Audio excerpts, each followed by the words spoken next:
ई से एतबार, वी से विनाश, एम से मशीन। एतबार का विनाश करने वाली मशीन है तो ईवीएम है। ईवीएम पूरी दुनिया के अंदर, पूरी दुनिया के देशों ने जो टेक्नोलॉजी में भारत से जो बहुत आगे हैं, उनकी कॉन्स्टिट्यूशनल कोर्ट ने भी कहा ये अनफेयर है, इससे इलेक्शन करवाना अपराध है, लोगों के फंडामेंटल राइट का वायलेशन है। हमारे यहाँ क्या गड़बड़ हो रही है? हमारे यहाँ गड़बड़ ये हो रही है, ईवीएम के खिलाफ जो केस भी है वो जिस कोर्ट में है, वो कोर्ट सुनवाई करने की बजाय मार्च में तारीख लगाती है सुप्रीम कोर्ट में।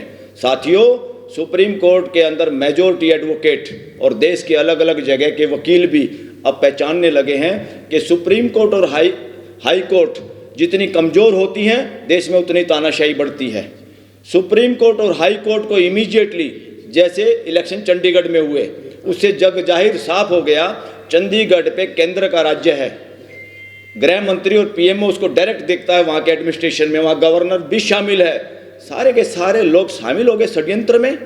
अगर पीएमएलए की तरह से जैसे सरकारी गवाह बना बना के लोगों को जेल में ठोका जा रहा है, जमानत नहीं दी जा रही, उसी तरह की जांच हो तो इस देश का गृह मंत्री और प्राइम मिनिस्टर और वो पंजाब का गवर्नर, वो भी जेल में होने चाहिए, हो सकते हैं।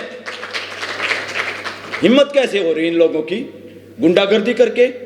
अरे पद से आदमी बड़ा या अच्छे आदमी से पद सुशोभित होता है? कोई प्राइम मिनिस्टर हो गया वो महान हो गया, ऐसा नहीं है। बहुत गंदे लोग प्राइम मिनिस्टर बन सकते हैं, बहुत गंदे लोग गवर्नर बन सकते हैं, बहुत गंदे लोग जज बन सकते हैं। उस पोस्ट पे रह के वो काम किया जाए जो संविधान चाहता है, तब वो पद महान होता है, तब वो ये होता है। अब एक और क्लियर मैं आज बात करूं, फ्यूचर में लोग वकील सुप्रीम कोर्ट के नाम भी लेने वाले हैं। सुप्रीम कोर्ट में मेजॉरिटी एडवोकेट ये करें, देश की हाई कोर्ट और सुप्रीम कोर्ट में कुछ लोग ऐसे पहुंच गए हैं जजों के रूप में, जो सरकार के एजेंट के रूप में काम कर रहे हैं, जो देश और संविधान के अनुरूप काम नहीं कर रहे हैं। उन लोगों को सचेत होने की जरूरत है और इमीडिएटली ईवीएम का केस सुप्रीम कोर्ट को तुरंत सुनना चाहिए, क्योंकि ये देश की आवाज़ है। अदरवाइज जिस बेंच के सामने ये केस है उससे हटा के चीफ जस्टिस अपने सामने डे टू डे हियरिंग करे और ईवीएम पे देश की भावनाओं के साथ और दुनिया की अदालतों के अनुरूप फैसला दे और देश को ईवीएम की ठगी ठोरी से बचाए और देश में सच्चे लोकतंत्र को स्थापित करने के लिए, संविधान के बचाने के लिए अपना सहयोग दे, वरना हाई कोर्ट और सुप्रीम कोर्ट का महत्व खत्म हो जाएगा देश से। साथियों, लोकतंत्र उसे कहते हैं जिसमें लोगों को बोलने की आज़ादी हो,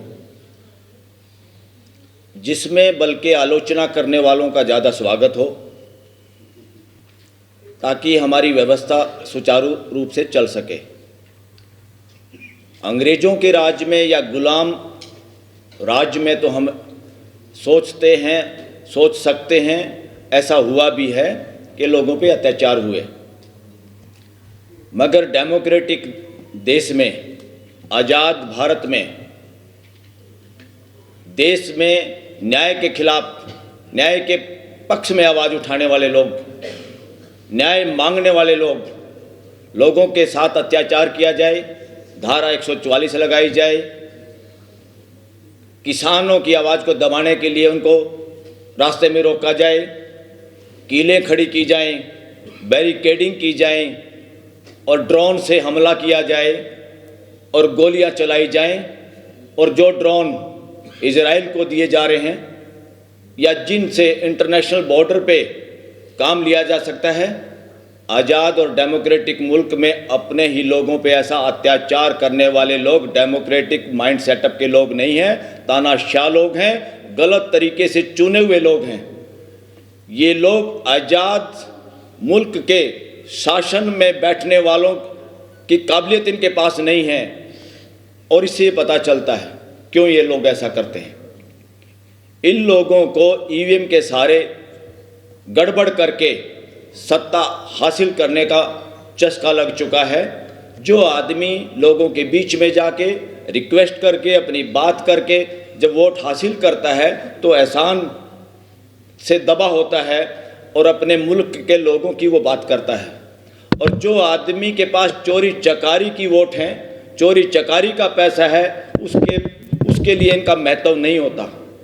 मैं तो ये कहता हूँ 2019 से में भी हो सकता 2024 में 14 में भी ये इलीगल तरीके से चुनी हुई सरकार है, ये असंवैधानिक सरकार है। इस देश में अगर जांच हो जाती, जिस पाकिस्तान को दिन रात पाकिस्तान पाकिस्तान हिंदू मुसलमान करते ये लोग नहीं थकते, उस पाकिस्तान में हटाया हुआ चीफ जस्टिस वहाँ के वकील और जनता आंदोलन करके दोबारा नौकरी पे लगवाती है। उस पाकिस्तान में भ्रष्टाचार में प्राइम मिनिस्टर भी जेल में जाता है। उस पाकिस्तान का इलेक्शन कमीशन बड़े पद का आदमी दुनिया के सामने स्वीकार करता है, वीडियो देखा होगा आपने, जो कहता मुझे चौराहे पे फांसी लटका दो, मेरे से गलती हो गई, वोट किसी और की थी और हमने गलत तरीके से दूसरों को डिक्लेयर करा दिया। इस देश में बहुत दिनों से ये होता आ रहा है और आज जो लोग सत्ता में बैठे हैं वो इसके एक्सपर्ट लोग हैं। साथियों, देश में धारा 44 अंग्रेजों ने इसका बहुत मिसयूज किया। आज़ाद देश में इस तरह के काले कानून की कोई ज़रूरत नहीं। जिस तरह से सेडिशन देशद्रोह की ज़रूरत नहीं। सेडिशन कानून भी इसलिए था कि बाहर के लोग देश पे राज कर रहे थे, उनके खिलाफ कोई बोल ना पाए, बिना दलील बिना अपील लोगों को जेल में ठोको। आज एक रोलेट एक्ट भी उस वक्त आया था अंग्रेजों के शासन में, जो लोगों को बिना समनिंग बिना बताए गिरफ्तार कर सकते थे। आज PMLA एक कानून है जिसका सदुपयोग तो करना था उन पूंजीपतियों के खिलाफ जो देश का पैसा लेके भाग गए बाहर, उनको बुलाने की बजाय, क्योंकि उन लोगों ने तो मदद की हुई है इलेक्शन में, 2 नंबर का पैसा उन लोगों से लिया हुआ है, जिससे सरकार ने, सत्ता में बैठे हुए लोगों ने बहुत उस पैसे से लोगों का ज़मीर खरीदने का काम किया और इलेक्शन में प्रचार प्रसार का काम किया। बल्कि इसका अब इस्तेमाल हो रहा है डेमोक्रेसी का हनन करने के लिए, देश में लोकतंत्र खत्म करने के लिए। जिसको चाहो, आज चाहे कर्मचारी है, चाहे व्यापारी है, चाहे कोई किसी तरह का भी काम करता है, लोगों को ये जानबूझ के जो 80-90 करोड़ लोगों को निःशुल्क राशन देकर उस पर भी फोटो लगा के, किसी के बाप का है क्या राशन, इस फोटो नहीं लगनी चाहिए, इसका भी हमें बोलना पड़ेगा। ये फोटो लगा के ऐसा कर रहे हैं जैसे कोई धन्नामल सेठ अपनी पॉकेट से ठगी ठोरी मार के फिर जनता को एहसान करना चाहता है।